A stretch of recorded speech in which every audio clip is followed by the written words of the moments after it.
محترم جناب زبیر عثمان صاحب ملاوی، السلام علیکم۔ ہم آپ کے ممنون ہیں کہ آپ نے ہماری ویب سائٹ اہلسنت.net پر ہمیں یاد فرمایا اور آپ نے ہم سے یہ سوال پوچھا کہ آپ نے فرمایا کہ تبلیغی کی نماز جنازہ نہیں پڑھنی چاہیے، کیا اس کی دلیل میں کوئی آیت یا حدیث ہے؟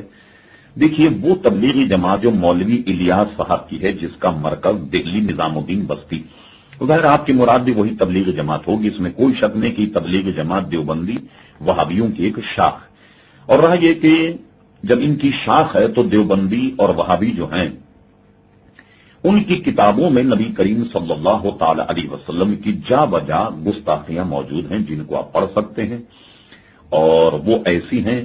کہ گویا جن کو پڑھنے کے بعد آدمی بجا طور پر یہ سمجھنے پر مجبور ہو جائے گا کہ ایسا عقیدہ یا ایسا لکھنے والا آدمی جو ہے وہ ہرگز راہ راست پر نہیں ہو سکتا۔ اور تبلیغی جماعت بھی دیوبندی اور وہابی حضرات کا ایک شعبہ۔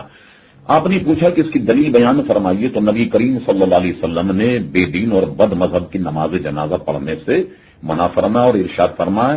اور حدیث شریف میں ہے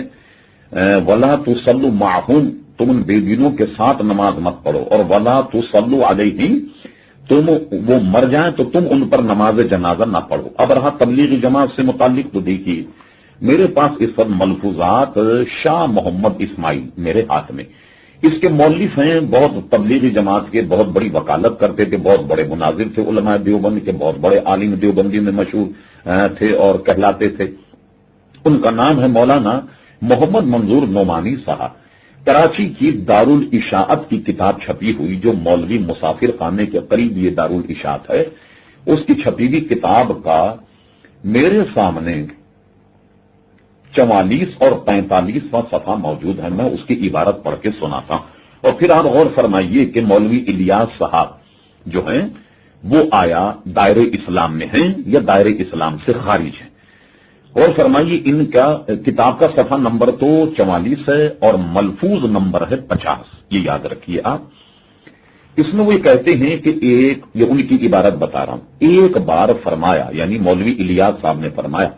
کہ خواب نبوت کا 46واں حصہ، بعض لوگوں کو خواب میں ایسی ترقی ہوتی ہے کہ ریاضت اور مجاہدے سے نہیں ہوتی، کیونکہ ان کو خواب میں علوم صحیحہ القاء ہوتے جو نبوت کا حصہ۔ پھر ترقی کیوں نہ ہوگی؟ علم سے معرفت بڑھتی اور معرفت سے قرب بڑھتا، اسی لیے ارشاد فرما قل رب زدنی علما، فرمایا کہ آج کل خواب میں مجھ پر علوم صحیحہ کا القاء ہوتا، اس لیے کوشش کرو کہ مجھے نیند زیادہ آئے۔ مؤلف نے قوسین میں یعنی بریکٹ میں یہ لکھا کہ خشکی کی وجہ سے نیند کم ہونے لگی تھی، تو میں نے حکیم صاحب اور ڈاکٹر صاحب کے مشورے سے سر میں تیل کی مالش کرائی، جس سے نیند میں ترقی ہو گئی۔ پھر اس کے بعد کہتے آپ نے فرمایا، یعنی مولوی الیاس صاحب نے فرمایا کہ اس تبلیغ کا طریقہ بھی مجھ پر خواب میں منکشف ہوا۔ اب غور فرمائیے کہ وہ خواب اپنا بیان کرتے ہوئے کیا ارشاد فرماتے، پھر سنیے آپ۔ فرماتے مجھ پر خواب میں یہ طریقہ یوں منکشف ہوا کہ اللہ تعالیٰ کا ارشاد کہ کنتم خیر امۃ اخرجت للناس تأمرون بالمعروف وتنہون عن المنکر وتؤمنون باللہ، یہ فرماتے ہیں کہ اس کی تفسیر خواب میں یہ القاء ہوئی کہ تم مثل انبیاء لوگوں کے واسطے ظاہر کیے گئے ہو۔ اب غور فرمائیے، کیا یہ جملہ کہتے وقت ایک آدمی کو شرم نہیں آئے گی کہ وہ نبی کریم صلی اللہ تعالی علیہ وسلم کے آخری نبی ہونے پر ایمان بھی رکھتا اور اس کے ساتھ ہی ساتھ یہ بھی عقیدہ رکھتا ہو کہ تم مثل انبیاء لوگوں کے واسطے ظاہر کیے گئے؟ تو بلا شک اس عبارت میں مولوی الیاس صاحب نے اپنے آپ کو انبیاء کا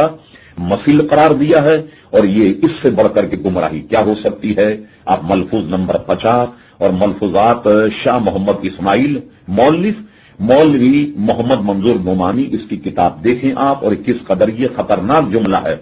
کہ مجھے آیت کی تفسیر خواب میں یہ القاء ہوئی کہ تم مثل انبیاء لوگوں کے واسطے ظاہر کیے گئے ہو۔ تو ایسے گمراہ لوگوں کی نماز جنازہ ہم مسلمانوں کو اور سنیوں کو نہیں پڑھنی چاہیے۔